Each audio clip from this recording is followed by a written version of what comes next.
خواتین و حضرات، السلام علیکم، نمستے۔ سرفراز نیازی آپ کی خدمت میں حاضر ہے، اور آج کا موضوع جو ہے وہ غالب کی شاعری میں شوخیوں کا جو عنصر ہے اس پہ ہم آج بات کریں گے۔ سب سے پہلے میں یہ معلوم کرنا چاہوں گا کہ آپ لفظ شوخی کو کس معنی میں لیتے ہیں۔ بہت خوبصورت لفظ ہے یہ، اور یہ ہر معاشرے میں اس کا کوئی نہ کوئی استعمال ضرور ہے۔ شوخی دکھانا اور شوخ بننا، یہ سب ایسے الفاظ ہیں جن کے بہت مختلف معنی ہیں۔ آج ہم دیکھتے ہیں کہ غالب نے یہ لفظ شوخی یا شوخی کا جو بیان ہے وہ کس طرح سے اپنی شاعری میں پیش کیا ہے۔ دیکھیے، شعرا جو ہوتے ہیں ان کی شاعری کو اگر سمجھنا ہے آپ کو، تو سب سے پہلے آپ ان کے مزاج کو سمجھیں۔ اب آپ یہ توقع نہیں کریں گے کہ علامہ اقبال کوئی مزاح کا خیز شعر کہیں گے، یا کوئی لطیفہ کہیں گے، یا کسی کا مذاق اڑائیں گے، یا اپنا مذاق اڑائیں گے۔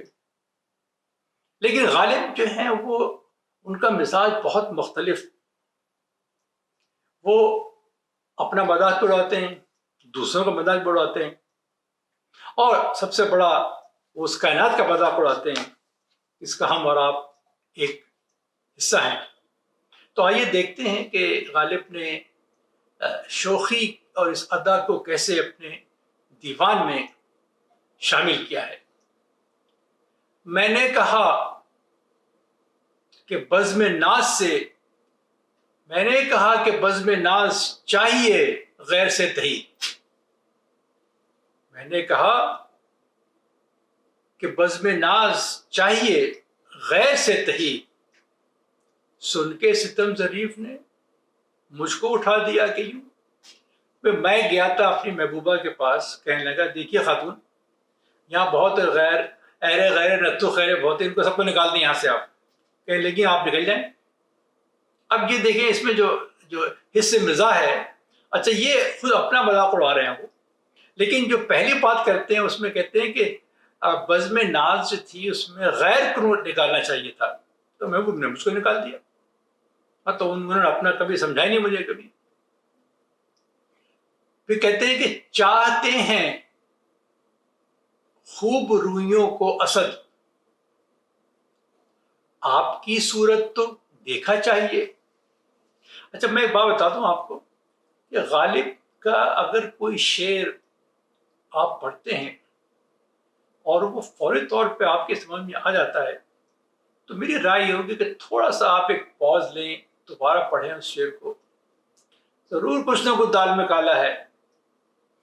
یہ ان کی میں کہوں گا کہ بے شمار شعر ان کے ایسے ہیں جس میں ایک زومانیت یا کوئی ایسی ٹرک پلے ہے جس سے اس کا مطلب جو ہے وہ یا تو واضح نہیں ہوتا، یا کئی مطلب جو ہیں وہ نکالے جا سکتے ہیں۔ کہتے ہیں چاہتے ہیں خوب رویوں کو اسد، آپ کی صورت تو دیکھا چاہیے۔ پہلا مصرع صاف ہے، خوب روح جس کی شکل اچھی ہو۔ چاہنے سے کیا مراد ہے؟ چاہنے سے مراد یہ ہے ان کو حاصل کرنا ہے۔ آپ چاہتے ہیں کہ خوب رویوں کو حاصل کریں، ظاہر ہے ہر ایک عاشق کی یہ خواہش ہوتی ہے، ان میں کیا خرابی ہے۔ پھر کہتے ہیں آپ کی صورت تو دیکھا چاہیے۔ تو صورت کے معنی یہ نہیں آپ لیجیے گا اس میں کہ میں مقابلہ کر رہا ہوں اپنی شکل کا محبوب کی شکل سے، وہ تو باقاعدہ ایک عیب سمجھا جائے گا شاعری کا۔ کہتے ہیں صورت جو ہے، شکل و صورت جو ہے وہ پریزنٹیشن کراتا ہے۔ وہ کہنے کہ یہ بتائیے کہ آپ محبوب کو حاصل کرنا چاہتے ہیں، لیکن آپ کے طور و طریق کیا ہے دیکھیں آپ۔ جب یہ کہتا ہے تو دیکھا چاہیے، تو اس سے مراد ایک طنز ہے۔ اگر وہ کہتا کو تو پھر وہ ایک اسپیسیفک ڈسکرپشن تھا کہ اس میں کیا کر رہے ہیں آپ۔ اور آخر میں جب انہوں نے چاہیے پہلے کہا تھا چاہتے، پھر چاہیے سے مراد یہاں پہ یہ کہ اس کی ضرورت ہے کہ اس کو ہم دیکھیں کہ اس میں کیا خامی ہے۔ اس میں سیکھے ہیں معرخوں کے لیے ہم مصوری، سیکھے ہیں معرخوں کے لیے ہم مصوری، تقریب کچھ تو بہرے ملاقات چاہیے. بہت آسان شعر ہے لیکن تھوڑا سا اس میں نزاکت یوں ہے کہ پہلی بات تو یہ کہ جب آپ مصور بن کے جاتے ہیں محبوبہ کے پاس تو ظاہر ہے کہ یہ واحد چانس ہے آپ کے پاس کہ وہ کہہ دیں گے ہاں ٹھیک ہے تصویر بناؤ، کیونکہ وہ خود ستائی کا وہاں پہ ایک ایلیمنٹ شامل ہے، تبھی تو محبوب راضی ہوگا. اگر آپ محبوب سے کہتے ہیں آؤ چلو بعض ذرا گھومنے چلتے ہیں تو وہ آپ کو منع کر دیتا. وہ تو کہتے ہیں اب ظاہر ہے کہ اگر آپ نے ان سے کہا کہ مجھے آپ کی تصویر بنانی ہے آپ بیٹھ جائیں میرے سامنے، کچھ دیر دیکھ لوں گا میں آپ کو، لیکن آپ کو مصوری بھی تو آنی چاہیے نا آپ کو. اگر کہیں آپ نے اوٹ پٹانگ تصویر بنا دی تو اور جان کے لالے پڑ جائیں گے. ذرا سوچیے اس میں کہ وہ کہتے ہیں اب تو یہ کہ مصوری سیکھیں گے تبھی کچھ بات بنے گی. دیکھیے غالب کی کچھ اشعار ایسے ہیں جو میں سمجھتا ہوں ان کا خیال اتنا گہرا ہے. مثلا یہ شعر سنیں آپ، حیف اس چار گرہ کپڑے کی قسمت غالب، جس کی قسمت میں ہو عاشق کا غریبہ ہونا. اب حیف ایک افسوس کا مقام ہے. اچھا چار گرہ، میں خیال میں آپ پتہ نہیں کتنے لوگ واقف ہیں، چار گرہ جو ہے شاید 4 انچ کا ہوتا تھا ایک زمانے میں. اس کپڑے کی قسمت غالب، جس کی قسمت میں ہو عاشق کا غریبہ ہونا. ایک تو قسمت کا استعمال یہ ایک ہی شعر میں 2 مرتبہ جو ہے آنا اتنا آسان نہیں اور اتنا وہ اچھا بھی نہیں سمجھا جاتا اس کو، لیکن یہاں پہ اس کے بہت مختلف معنی ہیں. ایک تو وہ ہے کہ اس کپڑے کی قسمت، اچھا کیا جب گریبان پھاڑا جاتا ہے تو اس میں جو کپڑا ہے اس کی عظمت بڑھتی ہے یا کم ہوتی ہے؟ جس کی قسمت میں ہو. اب آپ کہتے ہیں یہ میری قسمت میں نہیں ہے تو آپ کہتے ہیں کہ مجھے یہ چاہیے. یہ دونوں معنی نکلتے ہیں اس کے اندر. ایک تو یہ کہ کیا بدقسمتی ہے اس کی، کہتے ہیں بھی کیا قسمت ہے، ہر وقت عاشق جو ہے وہاں پہ ہاتھ رکھ کے رہتا ہے، پھاڑنے کو تیار رہتا ہے گریبان کو. تو یہ ذومانیت جو ہے غالب کی شاعری کی بہت ضروری ہے سمجھنا. یہ رات کو آگ اور دن کو دھوپ، رات کو آگ اور دن کو دھوپ، ارے بھاڑ میں جائیں ایسے لہلو نہار. اب اس قسم کی شاعری دیکھ آپ کو بہت کم ملے گی. ایک تو بھاڑ سے واقف ہوں گے شاید آپ، اگر نہیں ہے تو بتا دوں کافی گرم ہوتا ہے، آگ ہوتی ہے اس میں. اب وہ رات تو ہم جلتے رہتے ہیں محبوب کی یاد میں، تو آگ ہی لگی رہتی دل میں، اور یہ موسم دلی کا دن بھر گرمی رہتی ہے. تو کہتے بھاڑ میں جائیں ایسے لیل و نہار، سے کیا فائدہ؟ تو ان کو آگ میں ڈال لیں. اب یہاں پہ انہوں نے جو اس میں خوبصورتی پیش کی وہ لفظ بھاڑ. اب آپ اندازہ لگائیے کہ جو رے ہے اور یہ کچھ الفاظ ایسے ہیں جو شاعری میں اچھے نہیں سمجھے جاتے، اس لیے کہ ان کی آواز ایسی ہوتی ہے کہ وہ اتنی سوفسٹیکیٹڈ نہیں ہوتی. لیکن غالب نے اس کو ایک یہاں بھاڑ میں ڈالنے سے اتنا عمدہ محاورہ تھا وہ انہوں نے بنا لیا. اچھا اس کے ایک معنی اور بھی ہیں. آپ کو کیا چیز ڈالیں گے آپ بھاڑ میں جس کے لیے آپ کی کوئی اہمیت نہ ہو یا جس سے آپ چاہتے ہو چھٹکارا حاصل کرنا؟ کہنے کہ بھاڑ میں جائیں ایسے لہل و نہار. غالب بھی کہہ سکتے ہیں. اسی موضوع پہ جس میں آواز نکلتی ہے کچھ لفظوں میں، غالب نے ایک شعر لکھا تھا اور وہ جب انہوں نے سنایا اس وقت ذوق بھی بیٹھے ہوئے تھے، اور ذوق جو تھے وہ بھی بہادر شاہ ظفر کے استاد بھی تھے اور غالب کے بڑے رقیب بھی تھے. وہ پسند نہیں کرتے تھے غالب کو، تو اس پہ ذوق کہنے گئے کہ اس شعر سنانے والے کو محفل سے نکال دیا جائے، اس کی آواز درست نہیں ہے. تو اس پہ بہادر شاہ ظفر بولے کہ بھئی دیکھو غالب میں تمہارے ساتھ پھر ہاتھ کر دیا. شعر یوں تھا، مسجد کے زیر سایہ خرابات چاہیے. مسجد کے زیر سایہ خرابات کہتے ہیں میں کہ دیکھو بھاؤں پاس آنکھ قبلہ حاجات چاہیے. اچھا آنکھ جو ہے وہ جام ہے اور وہ جو ممبر ہے وہ آنکھ ہے. وہ کہتے ہیں اس کے پاس قبلہ حاجات چاہیے جہاں وہ اپنی ساری ضرورتیں پوری کریں گے. لیکن جب آپ پڑھتے ہیں بھاؤں پاس تو یہ بھاؤں پاس جو لفظ آواز نکلتی ہے یہ مایوس سمجھی جاتی ہے. فارسی میں تو یہ ممکن ہی نہیں ہے. تو وہی میرے کہنے کا مطلب یہ انہوں نے شرارتاً لکھا تھا شعر. کوئی اتنا میرے خیال میں اتنا بڑا کوئی عظیم شعر نہیں ہے یہ، لیکن جس شرارت کے وہ قائل تھے وہ انہوں نے ثابت کر دی. ان کا پرپس تھا ذوق کو اریٹیٹ کرنا. مجھے پتا اچھی طرح سے کہ آپ بھی جانتے ہوں گے بہت لوگوں کو جو آپ کو اریٹیٹ کر سکتے ہیں، وہ اس میں ایک غالب تھے اور ذوق کے لیے. پھر کہتے ہیں کہ افطار صوم کی کچھ اگر دستگاہ ہو، اس شخص کو ضرور ہے روزہ رکھا کرے. جس کے پاس افطار ہو کھانے کو، اس کو چاہیے کہ روزہ رکھا کرے. ختم ہونے بعد پھر کہتے ہیں جس پاس روزہ کھول کے کھانے کو کچھ نہ ہو، ویسے بھی لوگ اس کے پاس کچھ نہیں کھانے کو، کہتے ہیں روزہ اگر نہ کھائے تو ناچار کیا کرے. اب یہ ایک بہت ہی چھوٹی سی بات ہے، لیکن جس مزے سے کہی روزہ کھانا، افطار صوم، روزہ رکھنا، ایک چھوٹے سے موضوع کو انہوں نے 2 اشعار میں بیان کر دیا کہ اس کے پاس اگر کھانے کو ہو افطار کے بعد تو وہ روزہ رکھے. جب آپ کے پاس کھانے کو کچھ نہیں ہے تو روزہ کھائیں آپ. وفا کیسی کہاں کا عشق جب سر پھوڑ نہ ٹھہرا، تو پھر اے سنگ دل تیرا ہی سنگے آستہ کیوں ہو. اب یہاں پہ غالب جو ہے ان کی شوقی جو ہے وہ جاتی ہے فلسفے کی طرف.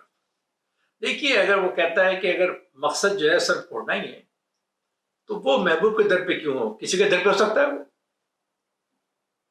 یہ جو خوبی ہے پھوڑنا، سر پھوڑنا ٹھہرا، یہ ہے اس شعر کی جان.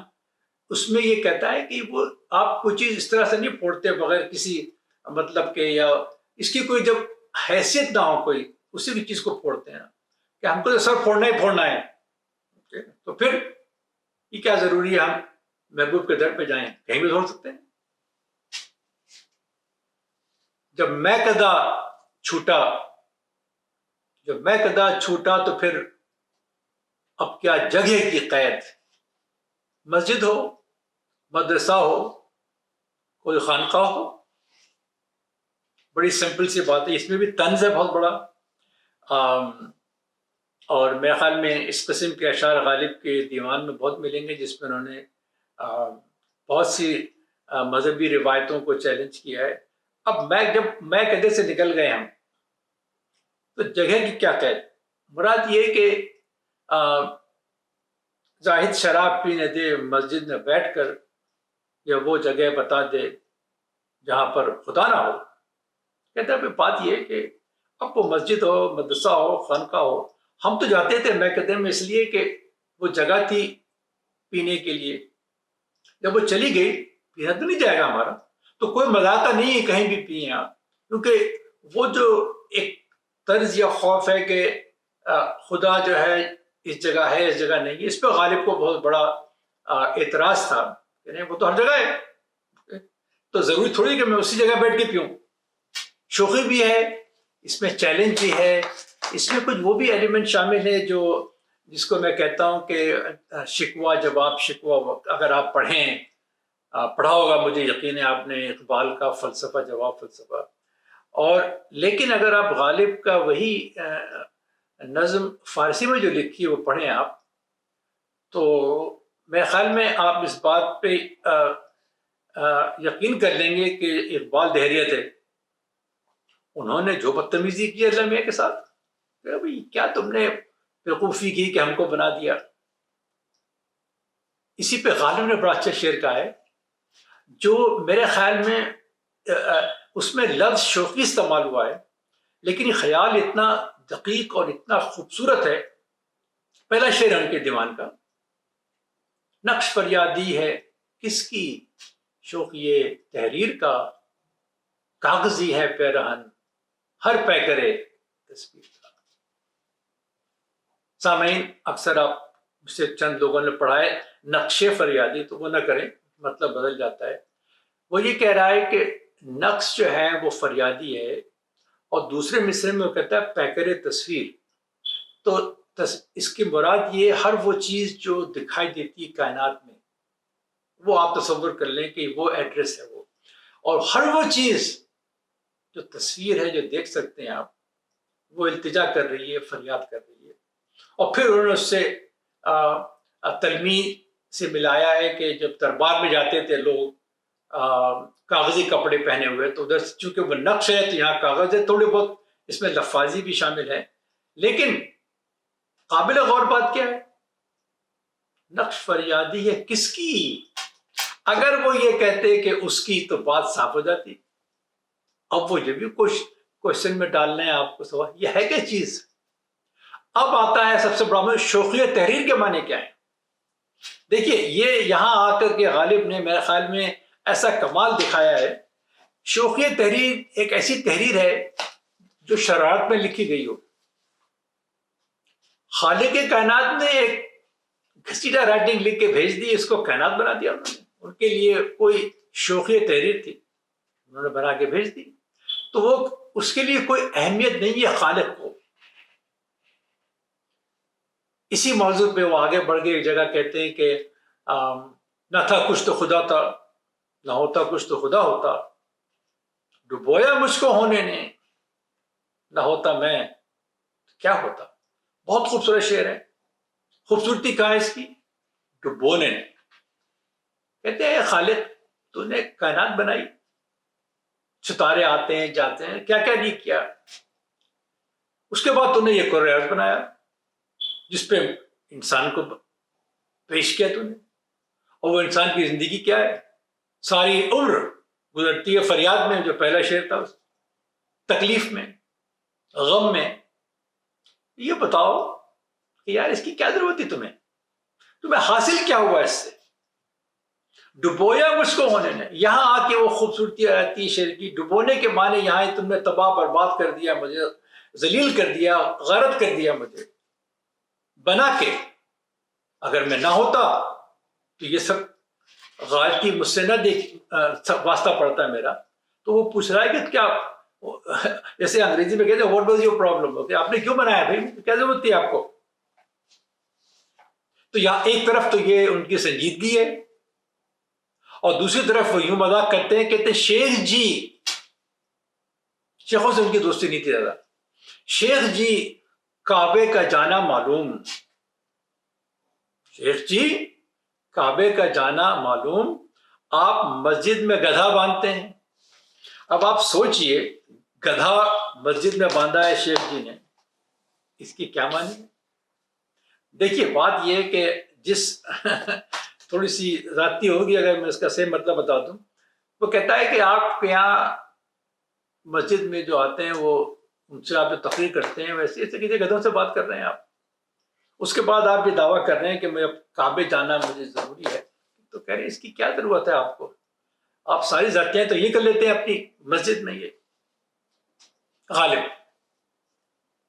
میں نے مانا کہ کچھ نہیں غالب، میں نے مانا کہ کچھ نہیں غالب، ارے مفت ہاتھ آئے تو برا کیا ہے. اب یہ ایک ایسی روز ٹکسالی زبان ہوتی ہے کہ مفت ہاتھ آئے تو برا کیا ہے. اچھا یہ کہتے ہیں برا کیا ہے، یہ نہیں کہہ رہا اچھا ہے وہ، یعنی اس میں کوئی برائی نہیں. یہ جو ہے اگر مفت ہے تو پھر اچھا نہیں ہے تو برا بھی نہیں ہے. یہ جا کہتے ہیں وہ دھوتا ہوں جب میں پینے کو اس سیم تن کے پاؤں، دھوتا ہوں جب میں پینے کو اس سیم تن کے پاؤں، رکھتا ہے جس سے کھینچ کر باہر لگن کے پاؤں.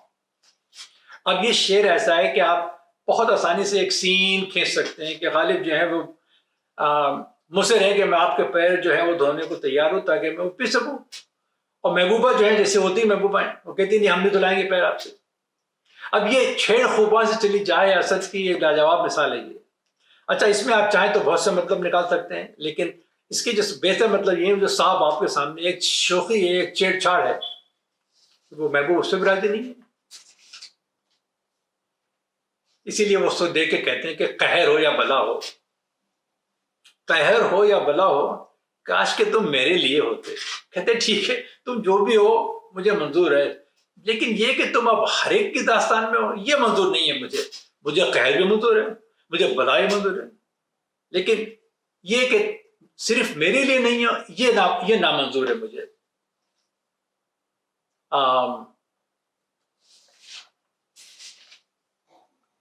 میں جو کہتا ہوں ہم لیں گے قیامت میں تمہیں، میں جو کہتا ہوں ہم لیں گے قیامت میں تمہیں، کس رونت سے وہ کہتے ہیں کہ ہم حور نہیں۔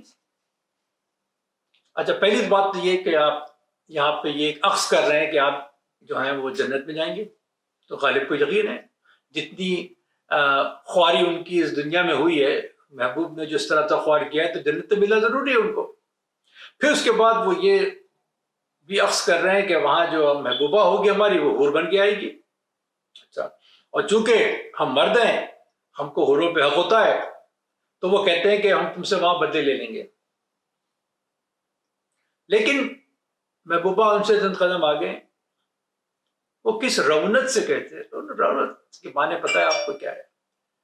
کہتے ہیں کہ ہم حور نہیں ہیں، ہم کو اتنا گرا ہوا نہ سمجھو کہ تمہارے ہاتھ آ جائیں گے۔ یہ ہے خوبی اس شعر کی کہ ہم اتنے گرے ہوئے نہیں ہیں۔ یہ نہیں کہہ رہی کہ وہ ہم حور سے زیادہ خوبصورت ہیں یا کچھ ہیں، کہتے ہیں کہ ہم کس رونت سے، کہتے ہیں ہم حور نہیں ہیں، ہم وہاں ہوں گے بھی تو حور بن کے نہیں جائیں گے تاکہ آپ کے ہاتھ نہ آئیں۔ یہاں نہیں آنے دیا آپ کو اپنے ہاتھ، وہاں کیا آنے دیں گے آپ کو اپنے ہاتھ؟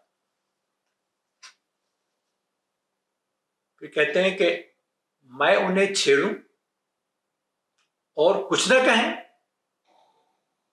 میں انہیں چھیڑوں اور کچھ نہ کہیں، چل نکلتے جو میں پیے ہوتے۔ بہت سمپل ہے اور بہت مشکل ہے۔ کہتے ہیں کہ یہ ممکن ہی نہیں ہے کہ میں ان کو چھیڑوں اور وہ کچھ نہ کہیں، وہ کچھ کہتے رہتے ہیں بغیر چھیڑے ہوئے۔ لیکن کہتے ہیں کہ اس میں یہ نہیں ہے کہ وہ ہم چاہتے نہیں کہ ہم چھیڑیں ان کو، تھوڑا سا ان کو کام ڈاؤن ہونے دو، پھر دیکھو وہ کتنے ہمارے فیور میں ہوتے ہیں۔ وہ ہم کچھ نہیں کہیں گے بلکہ کہیں گے اور چھیڑو، تھوڑی سی شراب پلا دو ان کو، وہ بالکل جو ہے دماغ درست ہو جائے گا ان کا۔ کہتے ہیں کہ بوسہ دیتے نہیں، بوسہ دیتے نہیں، اور دل پہ ہے ہر لہجہ نگاہ، میرے دل پہ آپ کی نگاہ رہتی ہے کہ اس کو چرا لوں میں، اور دل میں کہتے ہیں کہ مفت ہاتھ آئے تو مال اچھا ہے۔ اب یہ جیسے وہ پہلے غالب نے کہا تھا کہ مفت ہاتھ آئے تو برا کیا ہے، اسی طرح سے یہ کہتے ہیں کہ بوسہ دیتے نہیں اور دل پہ ہر لہجہ نگاہ، دل میں کہتے ہیں کہ مفت آئے تو مال اچھا ہے۔ یہ ایک طرح سے محبوب کی خصلت کو بیان کرنے کی کوشش کر رہے ہیں۔ وہ کہنے گے کہ بھائی نظر تو رہتی ہے ان کو دل پہ، اس لیے کہ ان کو بہت سے دل جمع کرنے ان کو، لیکن اس کی قیمت دینے کو تیار نہیں ہے، وہ بوسہ دینے کو تیار نہیں ہے۔ بہت ہی سیلفش اور بہت اچھے بزنس پرسن ہیں وہ۔ ہم سے کھل جاؤ بوقت میں پرستی ایک دن، محبوب کے کہہ رہے ہیں، اس کو دھمکی دے رہے ہیں، کہ دیکھو بات یہ ہے، ہم سے کھل جاؤ بوقت میں پرستی ایک دن، ورنہ ہم چھیڑیں گے رکھ کے عذر مستی ایک دن۔ یعنی کہ جب ہم پی کے بیٹھیں گے تو ہمیں نہیں اس بات کا خیال رہے گا کہ ہمیں تمہیں چھیڑنا ہے یا نہیں چھیڑنا، تو اس سے کہتے ہیں ہم سے کھل جاؤ، کیونکہ یہ تو ہونا ہی ہونا ہے، آج نہیں تو کل ہوگا یہ۔ تو کھل جانے کے بعد یہ کہ مجھ سے فری ہو جاؤ، مجھ کو یاد دے دو اس بات کی کہ میں تمہیں چھیڑوں۔ اگر نہیں دی تم نے تو ہم تمہیں چھیڑیں گے اور کہیں گے سوری ہماری غلطی تھی، ہم تھوڑی سی شراب پی گئے تھے۔ پھر وہ چونکہ موضوع بوسے کا بہت پسند ہے غالب کو، تو ایک اور شعر میں کہتے ہیں کیا خوب تم نے غیر کو بوسہ نہیں دیا۔ اس سے پوچھ رہے تھے بھائی کیا سچویشن ہے آج کا، کہتے ہیں ہم نے کسی کو بوسہ نہیں دیا۔ ٹھیک ہے، پھر وہ کہتے ہیں بس چپ رہو، ہمارے بھی منہ میں زبان ہے۔ بوسہ، زبان، منہ، چپ رہنا، یہ سب جو ہے اس شعر کی خوبصورتی میں شامل ہے۔ بس چپ رہو، یہ کتنا ایک محاورتن ہم بولتے ہیں اپنے زبان میں، اس کے ترجمے بڑے مشکل ہوتے ہیں۔ بس چپ رہو، ہمارے بھی منہ میں زبان ہے۔ اچھا، زبان کا تعلق بوسے سے بھی ہے، تو اگر آپ تھوڑی سی انیٹمی سمجھتے ہیں تو اس کی گہرائی کو سمجھ جائیں گے اس شعر کو آپ آسانی سے۔ کہتے ہیں کہ ان پری زادوں سے لیں گے خلد میں ہم انتقام، قدرت حق سے اگر حوریں یہی وہاں ہو گئیں. اچھا ایک تو پریزاد کہا ہے ان کو انہوں نے، خلد میں انتقام لیں گے ان سے. یہ وہی شعر ہے جو پہلے عرض کیا تھا، جب وہ کہتے ہیں کہ کس ارونہ سے وہ کہتے ہیں کہ ہم حور نہیں، کہتے ہیں کہ قدرت حق سے وہ حور ہو گئیں تو ہم ان سے انتقام لیں گے. اچھا یہ بڑا انٹرسٹنگ ڈسکشن ہے کہ حور جو ہے وہ کس کو ملے گی اور حوروں کو کیا ملے گا، یہ ایک الگ داستان ہے. ان کو پورا یقین ہے کہ جس خواری سے زندگی گزاری انہوں نے تو ان کو تو جنت میں جانے جانا ہے. اس کے بعد ان کو سارا انٹرٹینمنٹ ہوگا، جتنی حوریں چاہیں لے لیں آپ. تو کہتے ہیں وہاں ہم ان سے انتقام لیں گے. قدرت حق سے اگر حوریں یہی وہاں ہو گئیں، کہنے اگر اللہ میں نے اتنا حق کیا کہ بھئی ان کو حور بنا کے بھیج دیں وہ، تب تو کام چل جائے گا ہمارا. دیکھیے پھر کہتے ہیں جنت کے بارے میں بڑی اچھی بات کہتے ہیں کیا ہی رضوان سے لڑائی ہوگی. رضوان جو رکھنے والا ہے اس کا کوئی ٹیکٹ، گھر تیرا خلد میں گھر یاد آیا. تو ہوا یہ کہ رضوان جو تھے ان سے گفتگو ہو رہی ان کی، تو کہہ رہے ہیں یہ جنت ٹھیک ٹھاک ہے، یہ اچھی جگہ ہے، اس میں موسم بھی اچھا ہے، شراب کی لہریں بھی بہ رہی ہیں، خوبصورت گھوڑے بھی ہیں، سبھی چیزیں یہاں پر. لیکن ایک بات ہے یار، وہ بات نہیں ہے جو ہمارے محبوب کے گھر کی ہے. اب آپ دیکھیے یہاں پہ کیوں میں نے سنا ہے شاید آپ کو، کہتے ہیں کیا ہی کے کئی معنی ہو سکتے ہیں. کہتے ہیں یہ کوئی ایک مطلب یہ کہ کوئی لڑائی میں یہ کوئی لڑائی نہیں ہوئی، لڑائی نہیں ہوگی اس موضوع پہ. اور کیا ہی لڑائی ہوگی، تو ایسی جنگ ہوگی رضوان کے ساتھ، کہے گا تم اتنے نالائق ہو، تم نے جنت کو ایسا کہا. تو یہ دونوں مطلب سامنے آ جاتے ہیں. دوسری بات یہ کہ ان کو خلد میں محبوب کا گھر یاد آ رہا ہے. مطلب ابھی تک ان کے وہ چھٹی نہیں ہے مجھ سے غالب لگی ہوئی، تو ان کے ذہن میں وہی گھر ہے کہ وہیں جانا ہے میں نے. تو یہ غالب کی ایک چھوٹی سی شاعری کا تھا موضوع. دھول دھپا اس سراپا ناز کا شیوا نہیں، دھول دھپا اس سراپا ناز کا شیوا نہیں، پیش کر بیٹھے تھے ہم ہی اس کو دستی ایک دن. وہی اب آپ یہ سوچیں سراپا ناز جب شروع ہوتا ہے تو کوئی بہت سوفسٹیکیٹڈ شکل سامنے آئی ہے. آپ نہیں ایکسپیکٹ کریں گے کہ آپ دھینگا مشتی میں انوالو ہوں. ہوا یہ کہ وہ یہ پکڑے گئے، محبوب ان کی پٹائی کر رہا تھا. انہوں نے کہا نہیں ایسی بات نہیں ہے، وہ سراپا ناز جو ہے وہ تو کر سکتے نہیں ایسا. غلطی تو ساری ہماری، اتنی بڑی غلطی کی ہم نے کہ سراپا ناز ہونے کے باوجود وہ اپنے آپ کو روک نہ سکا اور ہماری پٹائی کر دی انہوں نے. اب آپ دیکھیے اس قسم کے اشعار آپ کو کسی اور شاعر کے دیوان میں نہیں ملیں گے جو غالب کی شوخی، ان کا حصہ مزاح اور ایک بے اعتنائی دکھاتے ہیں. اس میں ان کو اس بات کا بھی یقین ہے بہت چیزوں کا، لیکن جس خوبی سے وہ بیان کرتے ہیں اپنی لفاظی کے ساتھ، بوسہ، لب، دہن، یہ سب چیزیں جو ہیں ان کو شامل کرنا ایک شعر میں ایک کمال ہی ہو سکتا ہے. تو آج ہم غالب کو اتنے 200 سال کے بعد بھی اس کے بارے میں گفتگو کر رہے ہیں تو اس کی کچھ وجوہات ہیں، اور یہی وجہ ہے غالب کی خوبی کی. لیکن مجھے پورا یقین ہے کہ غالب جو تھے ان کا بہت اچھا حصہ مزاح تھی ان میں، جو ان کے دیوان کو چٹپٹا اور نمکین رکھتی ہے. بہت بہت شکریہ آپ کا. مجھے امید ہے کہ آپ آج کے بعد غالب کی شاعری پہ اور زور دیں گے. لیکن ایک بات یاد رکھیے گا، اگر کوئی شعر سمجھ میں آ گیا ہے آپ کو آسانی سے، دوبارہ پڑھیے، ضرور کچھ دال میں کالا ہو سکتا ہے. میری کتاب جس میں پورا ترجمہ اور اس کی ایکسپلینیشن ہے وہ اویلیبل ہے آن لائن مفت www.ghalib.org. پڑھیے اس کو، شاید مزہ آیا آپ کو. اگر پسند آئے تو دوستوں کو بتائیے گا، نہ پسند آئے تو مجھ کو بتا دیجیے گا. خدا حافظ.